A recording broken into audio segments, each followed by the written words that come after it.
Et bonjour tout le monde, c'est Odix, on se retrouve aujourd'hui pour une nouvelle vidéo, bonus encore une fois, pour vous montrer le système de permission et comment l'utiliser.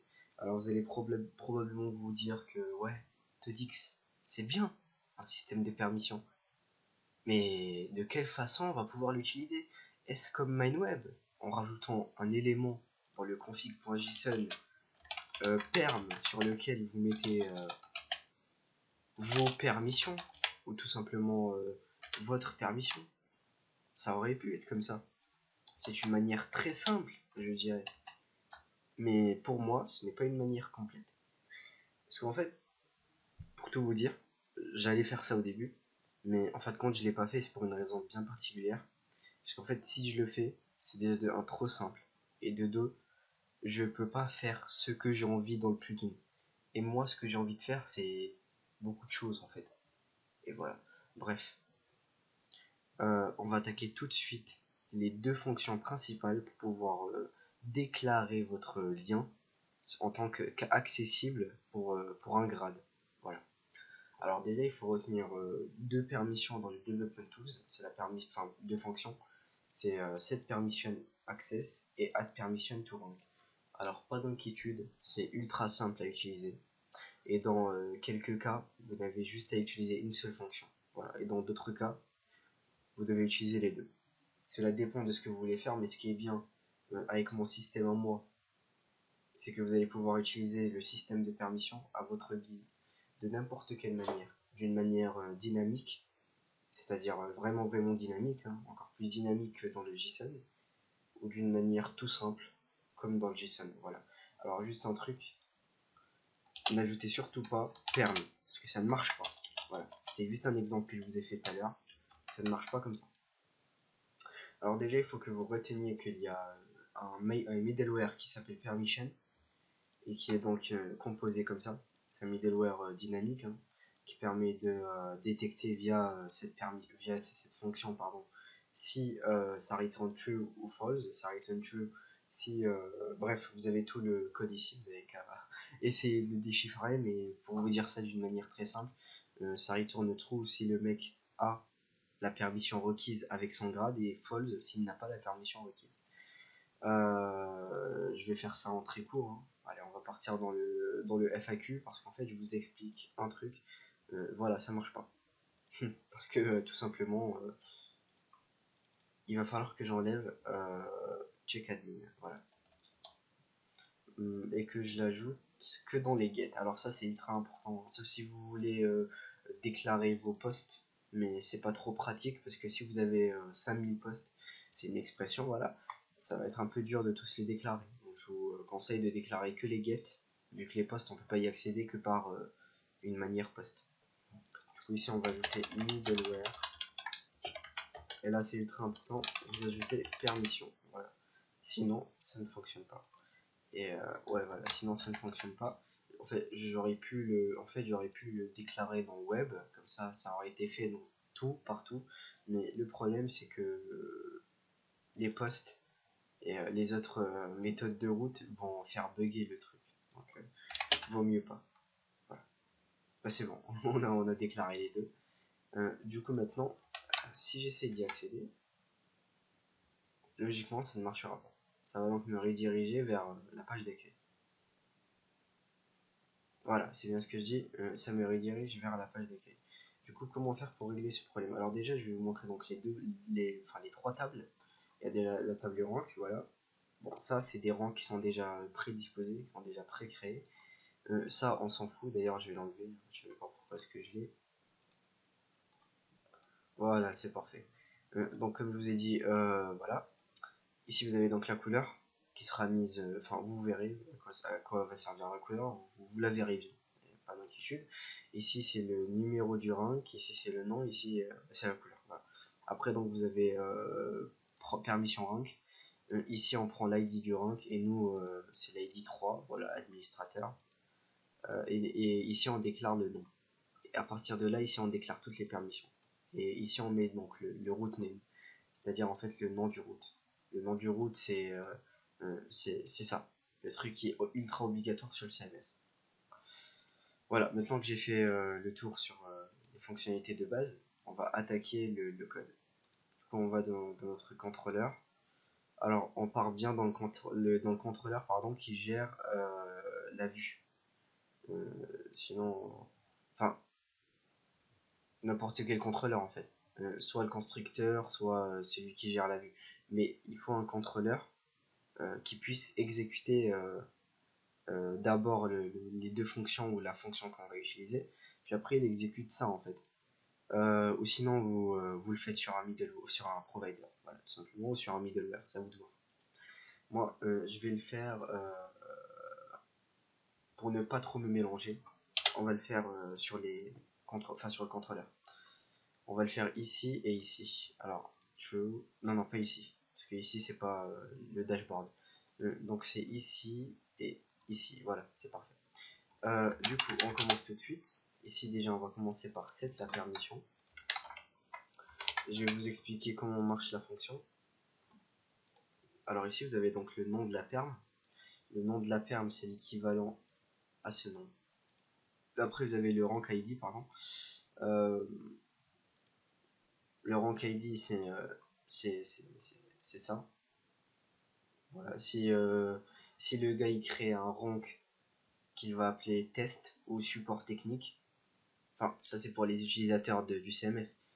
Vous allez jamais savoir si un utilisateur va créer ce rank-ci ou ce rank-ci. Mais vous savez déjà qu'il y a 4 ranks qui sont créés de base. C'est admin, modérateur, support et membre. Voilà. Donc moi de mon côté, pour moi, c'est mieux de le mettre pour administrateur. Si c'est pour accéder au panel admin, c'est mieux de le mettre pour administrateur. C'est ce que je vous conventionne. Après, c'est à vous de voir. Voilà. Donc nous, ça va être le rank 3. Ici, on va mettre 3. Alors, regardez, c'est ultra simple. Ici, on va mettre le... Alors ça, encore une fois, je vous conventionne à faire ce que je vais faire. FAQ, c'est-à-dire le nom de votre plugin, tiré du bas. Et là, vous mettez genre access add, voilà, tout simplement. Ici, donc, on le met pour l'administrateur. Et à partir de là, ici, c'est le plus important. On va l'indiquer pour ajouter une FAQ. Voilà. Bon, ici, c'est un tableau. Si vous le mettez dans un service provider, vous pouvez en mettre plus. Voilà. Mais moi, j'en mets juste un seul vu qu'on est dans add et que ça concerne que ajouter une FAQ. Alors ici, vous devez prendre le nom. Le nom, c'est ça. Voilà, c'est ultra important, sinon ça marche pas. Du coup, nous, c'est ajouter une FAQ. Et ici, ajouter une FAQ. Voilà, tout simplement. À partir de là, alors, juste un truc, si ça, c'est déjà créé, ça ne va pas le recréer. Ok, ça va stopper l'exécution et voilà. Il va pas y avoir de problème. C'est juste que ça ne va pas le recréer. C'est tout. Donc, ici, du coup, FAQ. Alors, je vais juste partir ici. Ça aussi, c'est créé de base. Hein. Ça, c'est les trucs de base pour accéder à tout. Du coup, ajouter une FAQ. Regardez bien comment ça va se créer.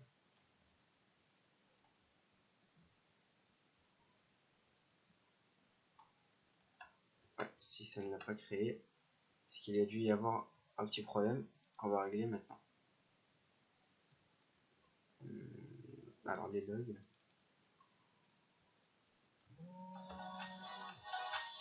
Oula, excusez-moi mon téléphone. Trying to get.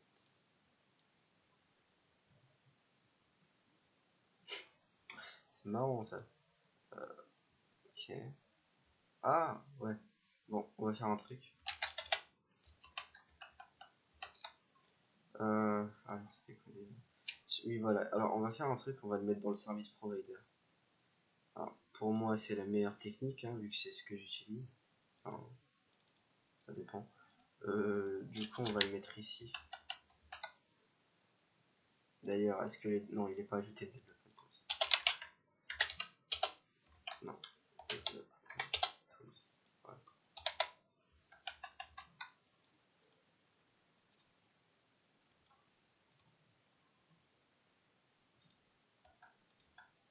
Voilà, il a été ajouté. Et maintenant, si ça nous crée une erreur, c'est que ça vient pas de nous. Hein. C'est que ça ne vient pas de nous. Oula.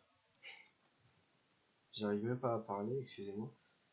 User. Alors là, par contre, j'ai dû faire une petite faute. 3, oui, je suis bien connecté en TX. FAQ Access.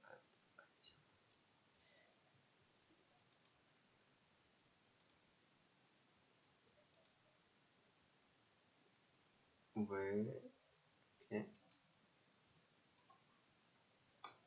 Bon, on va essayer de réaccéder. Alors, je vous explique, je l'ai pas fait pour le FAQ tout à l'heure. Enfin, ça m'étonnerait que ça marche. Mais bon, vaut mieux tester. Ok, c'est pas grave, on va régler ça. Alors attendez juste 2 minutes, je reviens. Parce qu'il faut vraiment que je vois d'où vient ce problème, c'est pas normal. De retour les amis, alors en fait c'était un truc tout bête, tout con. Voilà ce qu'il fallait faire en gros. Je me suis compliqué la vie avec un Infobridge. Bon après c'est un peu normal, je l'ai fait à 4 h du matin. Bref, on reprend du coup. Alors, ouais, on va voir maintenant pour les FAQ. Et on va voir si ça va bien l'afficher par rapport à ce qu'on a. Voilà, exactement, ça marche. Et si maintenant je remplace ça et je mets on va dire 1, voilà, un qui est donc la permission admin, qui est elle aussi créée par défaut. Pour vous donner une idée, il y a admin, dashboard access, je crois il y a aussi dashboard option, dashboard news, bref il y en a 11, je vous les mettrai dans la documentation, pas de problème. Si maintenant, du coup on a mis 1 qui est donc la référence par rapport à admin, pardon, et qu'on actualise, logiquement ça devra nous remettre dans... comment ça s'appelle? Ouais, non, non, il n'y a pas de logiquement, ça devrait nous remettre, parce que je suis très con, mais voilà. Je l'ai mis dans un truc qui appartient au groupe comment ça s'appelle? Au groupe d'administrateurs, ce qui fait que j'ai toujours la permission en fait. Pour que ça puisse ne pas marcher, on va remplacer ça par un nombre qui n'existe pas. Et d'ailleurs, même si ça existait, et que c'est pas dans le groupe d'administrateurs, ça ne marcherait pas, logiquement. Voilà, c'est bien ce que je dis. Voilà, mais nous on va remettre sur 2. Et tout à l'heure, je vous avais dit que vous n'êtes pas toujours obligé d'utiliser les deux fonctions, vous pouvez en utiliser qu'une seule. Alors qu'est-ce que je voulais dire par là? En fait, dans certains cas, vous serez obligé d'utiliser cette permission access pour créer votre propre permission. Mais enfin, encore là, lorsque vous créez votre propre permission, je vais développer un système qui sera donc un système adder, comme le système de bloc, que je mettrai dans la documentation, qui lui en fait va servir que en fait, vous puissiez ajouter votre permission, qu'elle soit visible à l'œil des utilisateurs après l'ajout de vos plugins dans le CMS, qu'elle soit visible en fait dans un endroit qui s'appelle permission. Voilà, où là il y aura toutes les permissions de lister, enfin les modifier, les ajouter, les supprimer, etc. Voilà. Je vous mettrai ça à disposition. Du coup, je vous disais, ouais, vous n'êtes pas obligé d'utiliser les deux permissions, enfin les deux fonctions. Vous pouvez utiliser juste celle-ci ou juste celle-ci. Ce qui est bien avec cette fonction-là, add permission to rank, c'est que vous n'êtes pas obligé de créer votre propre permission. Vous devez juste mettre la perm ID. La perm ID, c'est ça. C'est-à-dire, en fait, c'est ça, quoi. Enfin, non, ça, pardon. Genre, ici, on va mettre, si on met 1, qui est donc l'équivalent de admin, et que ici vous allez mettre le root name, genre ajouter une FAQ, bah ça va tout de même marcher. Voilà, et vous avez pratiquement rien fait en fait. Vous avez juste ajouté une permission en arrière-plan. Et vous pouvez aussi, enfin ce qui est bien avec cette permission access, c'est qu'à partir de là en fait vous créez votre propre permission, ce qui veut dire que vous créez votre propre groupe de permissions. Et là c'est pratique. Voilà, c'est ça en fait ce qui est bien. Du coup, je vous fais juste la démonstration avec add permission to rank, puis après je vous laisserai. Hein. Du coup, add, on va faire un truc, add permission to rank. On va l'ajouter pour, enfin comme les autres, on va l'ajouter déjà, on va supprimer ça. On va mettre 1. Du coup, ici, on met 1 et on garde toujours ajouter une FAQ, vu que c'est ce qu'on veut faire. Voilà, vous pouvez en ajouter plein, ça c'est un tableau. Du coup, maintenant, si on repart dans dashboard, dashboard FAQ add, Maintenant, voilà, ça ne va rien faire. Voilà, ça me l'a ajouté ici et j'ai accès. Et maintenant, tout ce qui me reste à faire, c'est d'ajouter l'autre. Voilà. Et l'autre, c'est liste des FAQ. Et moi, je vais le garder dans le service provider. Ouais, voilà, tout simplement. Et maintenant, si j'actualise,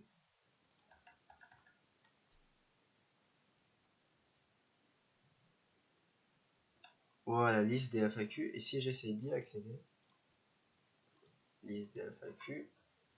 D'ailleurs, elle est pas très belle la page du FAQ. Je pense que je vais la refaire. Voilà, on en a accès. Bah, c'est tout pour cette vidéo. Merci à vous d'avoir regardé cette vidéo. Alors, excusez-moi si j'arrive pas à très bien m'exprimer. J'ai pas dormi de cette nuit. Bref, on se voit à un prochain tutoriel, une prochaine présentation sur le même sujet, c'est-à-dire sur le sujet des plugins ou des modules. Et n'oubliez surtout pas la documentation qui est très importante. Elle sortira avant la sortie du CMS. Je la sortirai complètement, vous aurez toutes les explications à l'intérieur. Si dans la vidéo vous avez compris des choses, alors sachez que dans la documentation vous allez comprendre encore plus de choses et vous allez connaître plus de fonctionnalités, plus de fonctions, plus de moyens de facilité, de facilitation. Attends, est-ce que je suis en train de parler en français moi? Bref, plus de moyens pour vous faciliter la vie, plus de moyens pour rajouter des trucs, etc. Voilà, merci à vous d'avoir regardé cette vidéo, on se retrouve pour une prochaine vidéo et ciao.